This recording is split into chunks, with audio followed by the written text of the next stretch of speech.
பிரியமானவர்களே, ஆண்டவராகிய இயேசுவின் நாமத்தினாலே இந்த காலை நேரத்தில் இயேசுவை தினம் பார்ப்போம் என்ற இந்த நிகழ்ச்சியின் மூலமாக உங்களை சந்திப்பதில் மிகுந்த மகிழ்ச்சி அடைகிறேன். கர்த்தர் நல்லவர், கிருபையும் இரக்கமும் நிறைந்தவர்.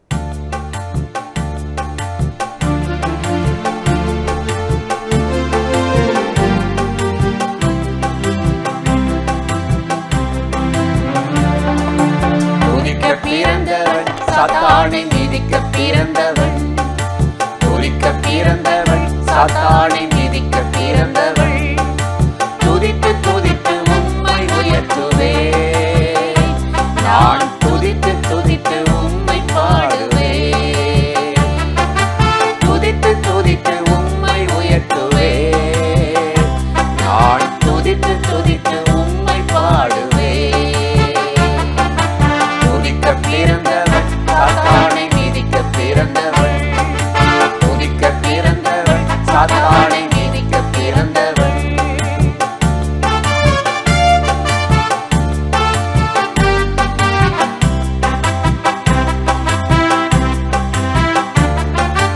தாயின் கருவிலே என்னை தாங்கினி, தாயின் கருவிலே என்னை தாங்கினி.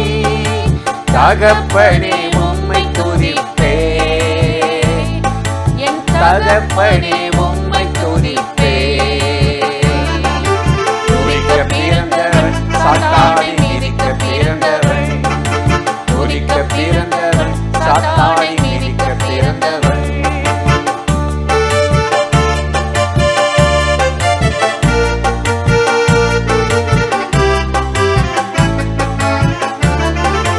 காலையில் துதிப்பேன், மாலையில் துதிப்பேன், காலையில் துதிப்பேன், மாலையில் துதிப்பேன், மதியத்திலும் இரவிலும் துதிப்பேன், நான் மதியத்திலும் இரவிலும் துதிப்பேன்.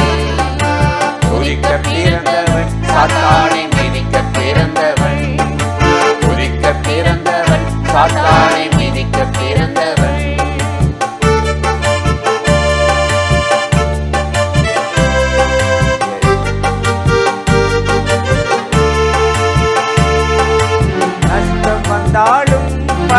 கஷ்டம் வந்தாலும், நஷ்டம் வந்தாலும், பண கஷ்டம் வந்தாலும், பாடி பாடி உம்மை துதிப்பேன், நான் பாடி பாடி உம்மை துதிப்பேன்.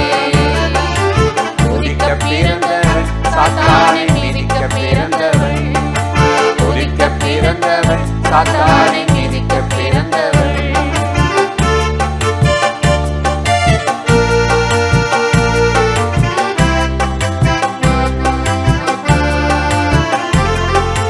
நன்மை செய்தீரே நல்லவரே, நன்மை செய்தீரே நல்லவரே, நாளெல்லாம் உம்மை துதிப்பேன், நான் நாளெல்லாம் உம்மை துதிப்பேன்.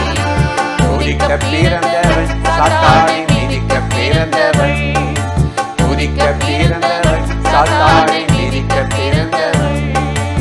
துதித்து துதித்து உம்மை போடுவேன், நான் துதித்து துதித்து உம்மை பாடுவேன்.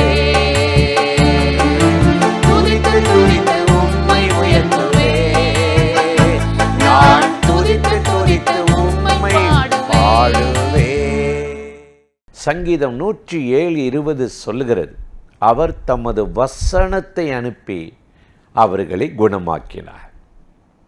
கர்த்தர் பாருங்களேன், அவருடைய பிள்ளைகளுக்கு வெள்ளியோ பொண்ணோ கொடுக்கிறத காட்டிலும், வேறு காரியங்களை கொடுக்கறத காட்டிலும் வார்த்தையை தான் கொடுப்பாராம், வசனத்தை தான் அனுப்புவாராம்.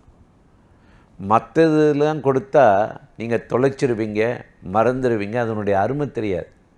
ஆனால் இந்த வசனம் என்னைக்கு நிற்கும், என்னைக்கு உங்கள் இருதயத்தில் தங்கும், அது ஊடுரும், அது தேற்றுகிற ஜீவனுள்ள வார்த்தை.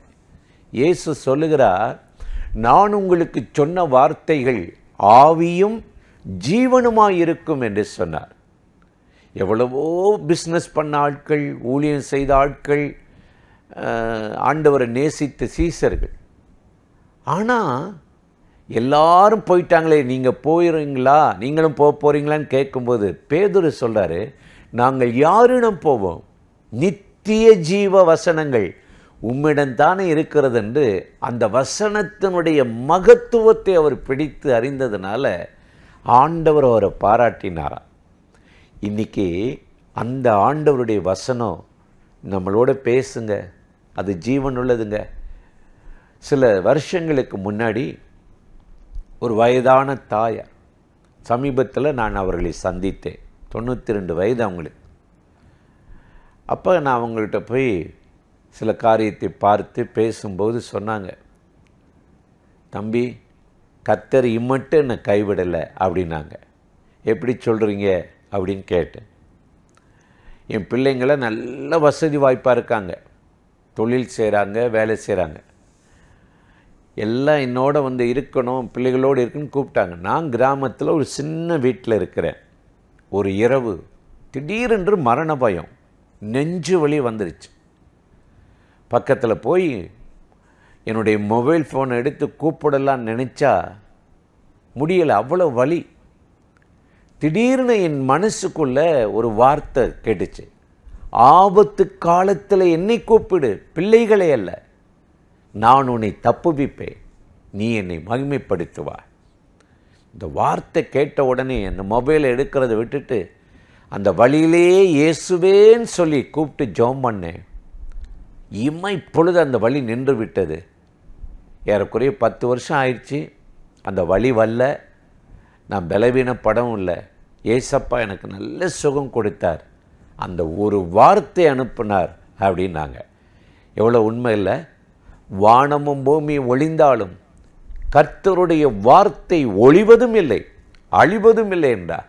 இன்றைக்கு இந்த நிகழ்ச்சியில் இணைந்து இந்த வார்த்தைகளை கேட்டுக்கொண்டிருக்கிற என் அன்பு சகோதர சகோதரிகளே, கர்த்தருடைய வார்த்தை மகா தீவிரமாய் சொல்லுகிறது. உங்களுக்கு இன்னைக்கு ஒரு வார்த்தை பரத்திலிருந்து வரும். என்ன வேண்டுதல், என்ன எதிர்பார்ப்பு, என்ன கவலை, என்ன போராட்டம், என்ன பிரச்சனை, இன்னைக்கு இது நடந்துட்டால் நல்லா இருக்கும் நினச்சி நீங்கள் ஏக்கத்தோடு இருக்கிறீங்களே, ஆண்டவர் இன்னைக்கு ஒரு வசனத்தை தான் உங்களுக்கு அனுப்ப போகிறார். அதுதான் பிரிந்த உங்கள் குடும்பத்தை இணைக்கும், உடைந்த வாழ்க்கையை கட்டி எழுப்பும், அடைக்கப்பட்ட வழிகளை திறக்கும். ஆகவே எனக்கு அருமையான சகோதர சகோதரிகளே, அதனால தாங்க ஆண்டவர் சொன்னார், அவர் தம் வசனத்தை அனுப்பி உங்களை குணமாக்கினார் என்று. இன்றைக்கு அந்த வசனம் உங்களை குணமாக்கும், உங்கள் வேதனையை மாற்றும், கண்ணீரை துடைக்கும், பிரிந்த குடும்பத்தை இணைக்கும், கட்டாயம் நம்மை ஆசீர்வதித்து நடத்துவார். ஆகவே அந்த வார்த்தை நீங்கள் பிடித்து கொள்ளுங்க. ஆண்டவரே, உம்முடைய வார்த்தை நான் செல்லுகிற பாதைக்கு வெளிச்சமும் என் கால்களுக்கு தீபமும் என்று சங்கீதக்காரன் சொன்னான். நீங்கள் போக வேண்டிய செய்ய வேண்டிய வேலை, தொழிலுக்கு, ஊழியத்துக்கு இந்த வார்த்தை வெளிச்சமும், பாதைக்கு அது வெளிச்சமுமாக இருக்கும், ஆறுதல் படுத்தும். இன்றைக்கு அந்த ஆண்டவரை நோக்கி என்னை நடத்துன்னு சொல்லி ஜெபிப்பீங்களா? அன்பும் இரக்கமும் கிருபையும் நிறைந்த நல்ல ஆண்டவரே, இந்த ஆசீர்வதிக்கப்பட்ட நாளுக்காக, நேரத்துக்காக, கிருபை இரக்கங்களுக்காக நன்றி. வானமும் பூமியும் ஒளிந்தாலும் இந்த வார்த்தை ஒளிவதில்லை, அழிவதில்லை என்று சொன்னேன். என்னென்ன கலக்கத்தோடு, போராட்டத்தோடு, வழி அடைக்கப்பட்டு தோல்வியிலே துவண்டு தடுமாறுகிறார்களோ அத்தனை பேருக்கும் இப்பொழுது இந்த வசனத்தை கேட்ட அத்தனை பேருக்கும் ஒரு வழி திறக்கப்படுவதாக, உம்முடைய வசனம் அனுப்பப்படுவதாக, அவருடைய வார்த்தை தீவிரமாக வேகமாக செல்லுகிறது என்ற வார்த்தையின்படி இன்றைக்கு அந்த வார்த்தை ஒரு அற்புதத்தை செய்து ஆண்டவரே அவர்கள் வாழ்க்கையை கட்டி எழுப்பட்டும், இழந்த எல்லாவற்றையும் திரும்ப தரட்டும். ஆசீர்வதியும், உங்கள் தயவுக்கும் மகிமைக்கும் கிருபைக்கு அர்ப்பணிக்கிறோம்.